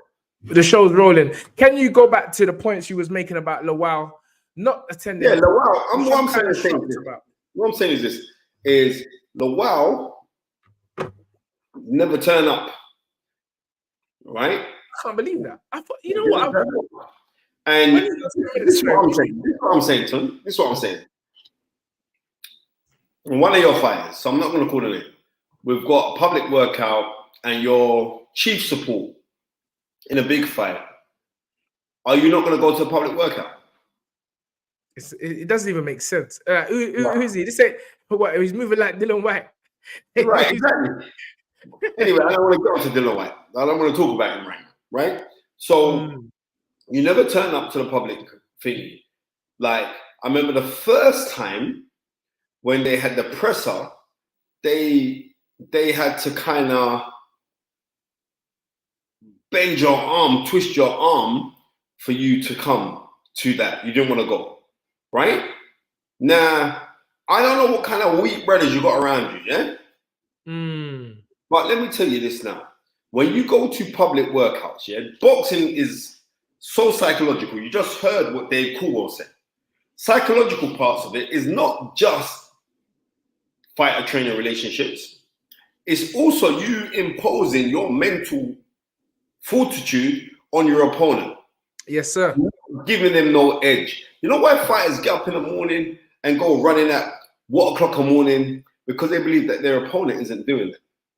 You know what I mean? You know why a fighter does the extra rounds on the back? Because they believe that their opponent ain't done that extra 2 or 3 rounds. You know what I mean? You know why guys go through and do the hard pad work and say, we did rounds on pads today till my arms are burning, my trainer arms are burning. I can tell you. The reason why we do that is to give yourself that psychological edge. Now, when I've seen you're moving shaky, bro, and I'm just going to keep this thing 100, right? But I actually like the way. I was a nice, very respectful young man, right? But you're moving too shaky. And the doubts, this is the doubts, because I remember when me and Manny did the interview with him, yeah? And he said, yeah, I know people are saying that I'm a shit boxer and I can't box. I'm like, why are you telling me that, bro? Because he was interviewing him. That's why he's telling you, because he was interviewing him. But I'm saying about all the things. He's saying, but you're going to see, people are going to see. So I'm saying, why would you even want to put that doubt or reservation in your head? There should be in a contract. And I hope Ben Shalom listens to me. That if a man don't turn up to the public workout, or public, you're getting fined, it's coming out of your purse. No, but I mean, we've certainly signed contracts where, you know, it's an obligation of the fighter to attend press conferences. So obviously that wasn't. You can take liberties with these new organizations. I don't know. Lawan's Nigerian. He could be just pulling a move and making everyone. He ain't pulling no move. Yeah, because that Dylan done that. It didn't work for Dylan too good. So I don't even move.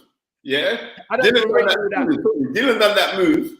Yeah, until the day of the weigh, he's gone on the stage, dance up himself with Tyson Fury.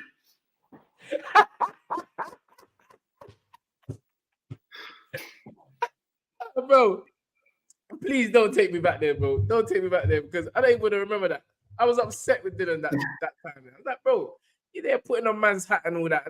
Come on, man, bro. This is supposed to be no smoke time, man. No smoke. Oh, what was it? No violence. So I'm like, bro, come on, man. Violence. Maximum violence. It's like maximum brethren. Anyway, this ain't the Dylan show. This is the current show. I think we're gonna finish the show talking about the magnificent fight, the fight that I woke you up for, Spencer, last night. The return of 2 fighters coming off losses. First, Joe Smith Jr. coming off a loss to Artur Beterbiev by brutal stoppage in 2 rounds. Artur, which was the fight before us, who we were present in New York to witness that fight. Artur was he was on the next thing that night there. But Joe Smith was coming back from that fight. And also Gilberto Ramirez was also coming off a boxing masterclass from Dmitry Bivol, another Russian. These Russian men are cleaning up or laying hold to light heavyweight supremacy. But the both of them are coming off of wide defeats, one by stoppage, one by wide points defeats. But I must say, Spencer, last night was a fantastic fight. And Ramirez, the last round. say again? I only caught the last round, so I had to go back and watch it. Yeah, listen, man. And you know what? Joe Smith Jr.'s punches, bro. He was on some Clubber Lang thing.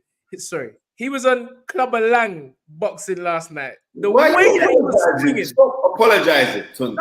It's just part of. It's just part of the. It's just part of the vocabulary. I don't really. What I'm trying to say is this, yeah. I'm not really sorry. Ramirez can get that to 175. No way. Listen, this guy is massive. And actually, BoxRec now have him as the #1 cruiserweight, which I don't know how. All right, fair enough. He was the first Mexican super middleweight champion, remaining undefeated, took the gamble, went up a weight class. He just couldn't make 160. And to be honest with you, I do not know how he made 175 because he was enormous last night. Although both of them, I'd be very interested to hear what weights they both came in, because Joe Smith came in 191 at the weigh-in, and so did Ramirez, came in the same weight. But on fight night, Spence, they were well over 200 pounds, both of them. Well over 200 pounds. Joe Smith Jr., who I was even looking at, because how this sport of boxing works, he actually said he would never, ever do light heavyweight again. Never, ever do light heavyweight again. He just cannot do it. Ramirez, I don't even know how he done light heavyweight in the first place. So he's probably best suited at this new cruiserweight division. But I was very impressed. He was now working with Malik Scott. I don't know if that was a permanent thing or if it was just because I heard him say something about Ramirez's trainer and he had to work with Malik Scott for this fight. So I don't know if it's a permanent thing. If it is, he's in a good gym with Deontay Wilder. That's some good work. Obviously, Deontay's an incredible puncher, but Deontay could definitely deal with the boxing skills of Ramirez because his footwork, his movement last night was sublime. It was incredible. Great footwork, great movement. And he showed down. I'm going to watch the fight properly. Yeah, he showed Mexican chin because Smith hit him with bangers. What my concern was, which I heard, is that someone asked me, I was talking on Twitter as the fight was going on, and I was saying Ramirez 1-6, Joe Smith Jr. late stoppage, 10-12. Then I heard, because the fight had been reduced to 10 rounds, then I also heard it was reduced to 10 rounds by Joe Smith Jr. And I'm like, that don't even make sense. Why would you, that's your best shot, taking it late and defeating Ramirez, because he hit Ramirez with some humdinger, Spence. But great fight. 2 warriors. Ramirez now moves to 45-1 with 30 KOs. Joe Smith Jr. moves to 28 wins, 22 knockouts, 5 losses, and 2 knockout defeats. One by, obviously, Artur Beterbiev, and one coming very, very early in his career. The cruiserweight division, it's been put on notice last night for both of those guys. I see Callum Johnson. Yeah. You know he's back in the gym, innit? Yeah, he's going to do cruiser, isn't he? Yeah, and he's saying, it was a fight that was supposed to happen. How about me and you up at cruiserweight? I'm like, bro, you need to get yourself right first. Let's get yourself right. Because, I don't know, Callum always, there always seems to be some mental issues there. He's been through a lot as well, you know? He's been through a lot. His death of his father and what have you. And life is tough. Life is tough. And again, I think Dave Coldwell really just highlighted what the life of a boxer is and what he has to deal with outside of the ring. We only see them for 36 minutes or less on fight night. Zerdo did look massive. Or 10 rounds or less. Yeah. My man, that's my man, isn't it? Jeff Hines, yeah. Jeff Hines. Yeah, that's my man. Anyway, well, Jeff's got his own battle to deal with right now. He certainly does. We got country done, my brother. You know what, Tim? I think we've got on longer than usual. Yeah, definitely. And it's been fun. Thank God that we just smash up that rumor of I don't know why these little devils try to come and try.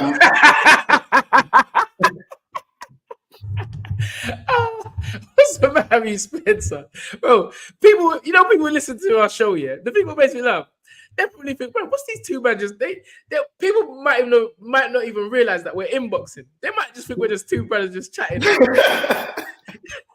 Because we're just busting jokes, but that's the beauty of the show. Also, like someone just said on here,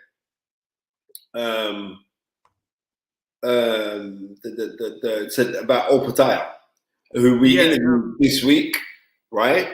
And I just want man to realize that this jar Opataya is real. I'm not gonna lie though, if he fights Ramirez, that ain't no, bro. Ramirez is a skilled boxer, Spence, coming from the southpaw, and because he's had so many fights, it's like he's got that Canelo composure.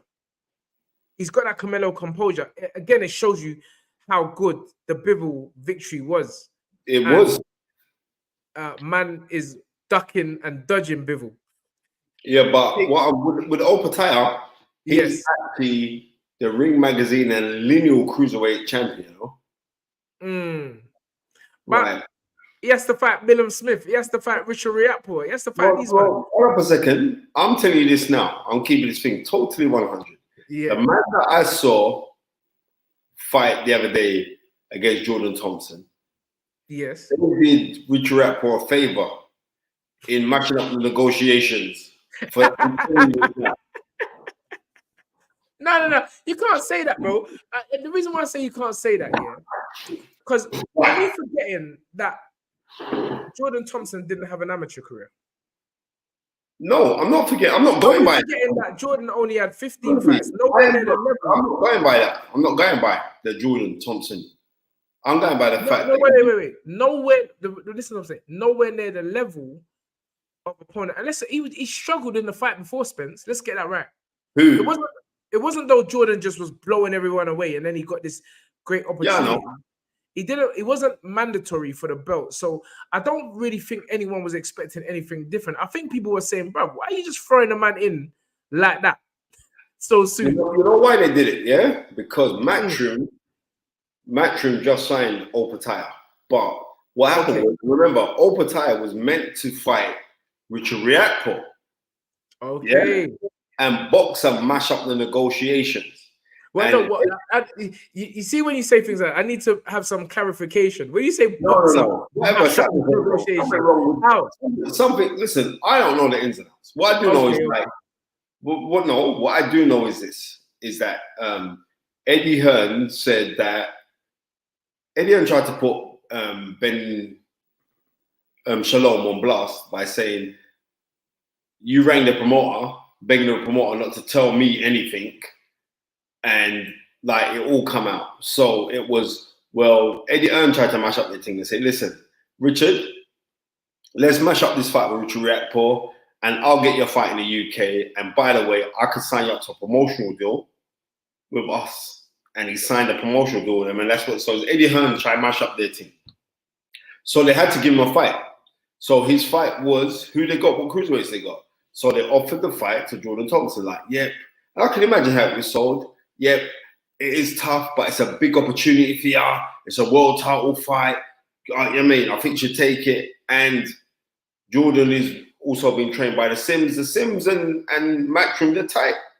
So they're thinking, yeah, we'll take it. We'll take it because if he wins, it's a bonus. If he loses, but he gains the experience, it could be a good thing for him.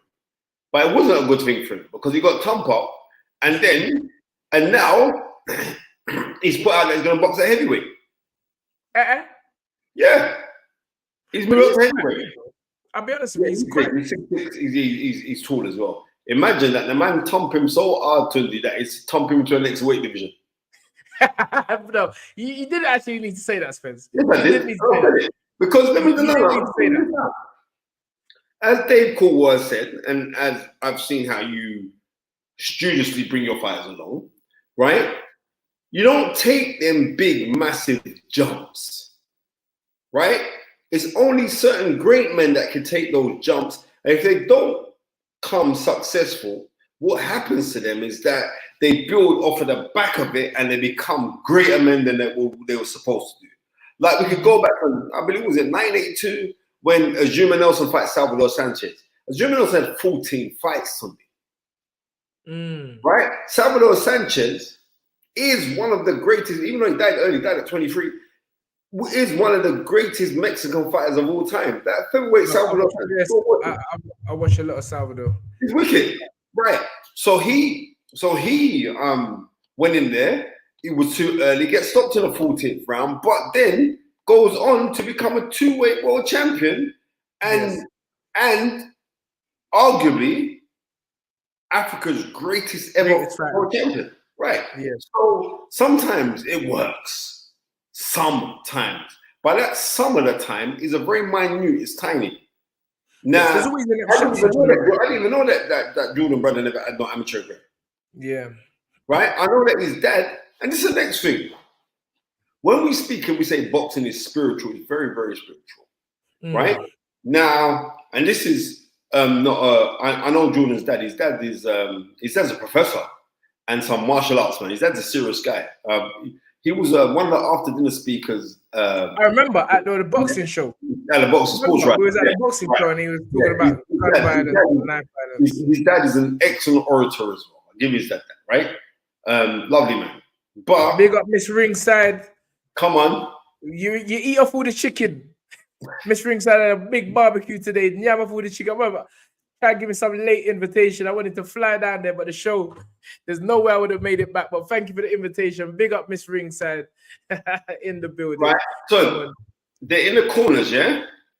They're doing this behind the scenes filming thing, like similar to what they did in America. Matchroom and doing that, right? So they're in the corners in the change rooms while they're saying their prayer, right? And when we say that boxing is spiritual, it is so spiritual and it's cerebral. And sorry, Spence. Are you talking about the fight that just went? Yeah, Opetaya versus Thompson. Oh, there was the dad was there. Yeah, they do this camera thing. Yeah, the dad was in the corner as well, or sat right by the corner giving instructions. So they're in the change room, and the dad leads a prayer. Dad's a fantastic orator. You know what I mean? Fantastic orator. Very. You know what I mean? He's praying. All of the Sims and all the rest of them, they're all around. They're huddling together. Mark, Salsa, all of them, they're huddling together. And the dad prays, and the dad is saying, "Oh God," going through the rest of it like you do. And the dad says this. This is very, very prominent to me. The dad says, "And let your will be done," right? Meaning God's will be done, right? Yeah. Okay, cool. I get it. Right. So now they go in Opetaya's change room. Their prayer, slightly different, Tundi. You know what their prayer was? Oh Lord, give us favor for victory. Simple as that. Right. That man was coming to broke up, man, Tundi. I want you to give us the favor for victory. So basically, one was a positive affirmation. One was a and one was a positive affirmation. It's in the balance. Yeah, one was a positive affirmation, and one was not direct. Hey, you need to listen to me. People don't understand this thing of prayer.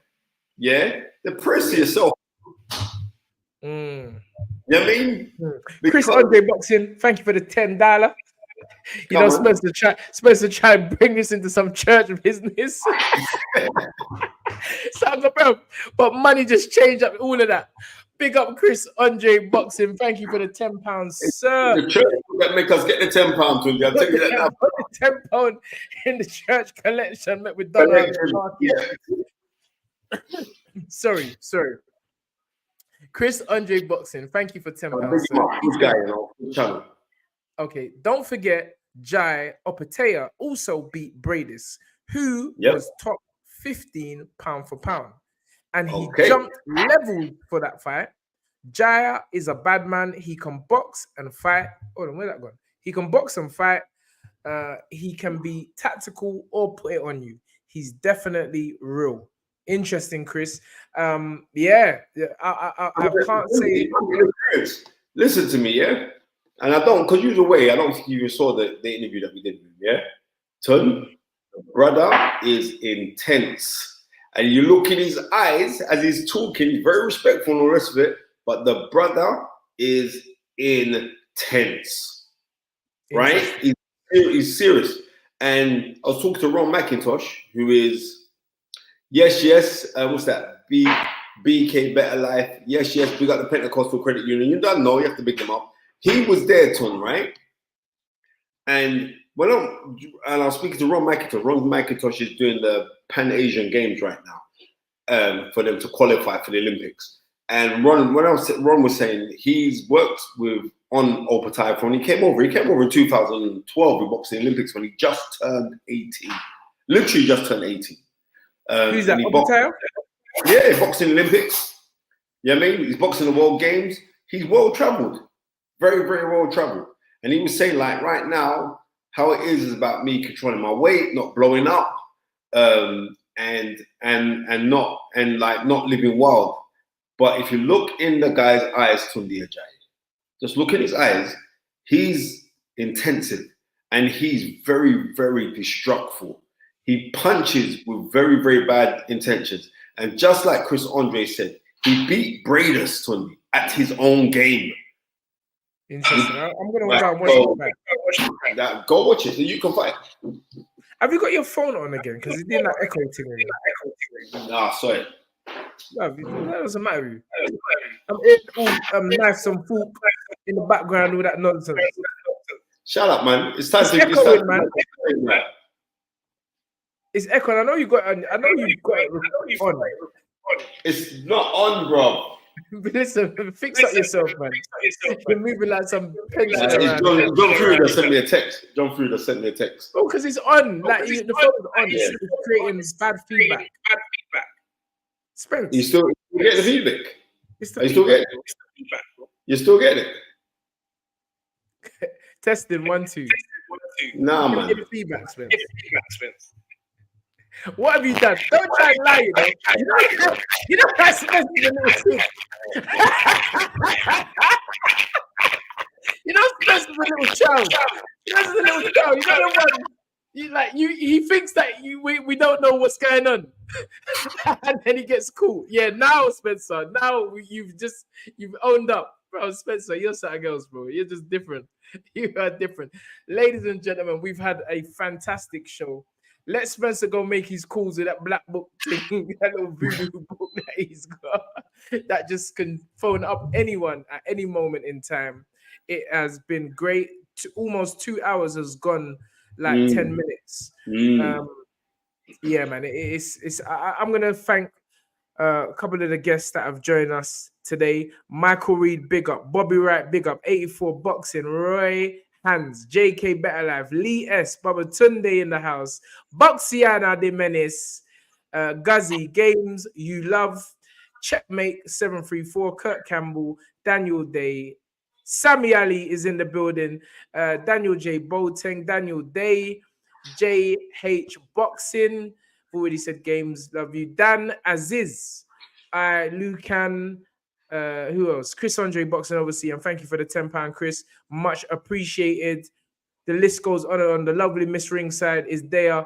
Probably ate all the chicken and curry goat and everything that comes along with it.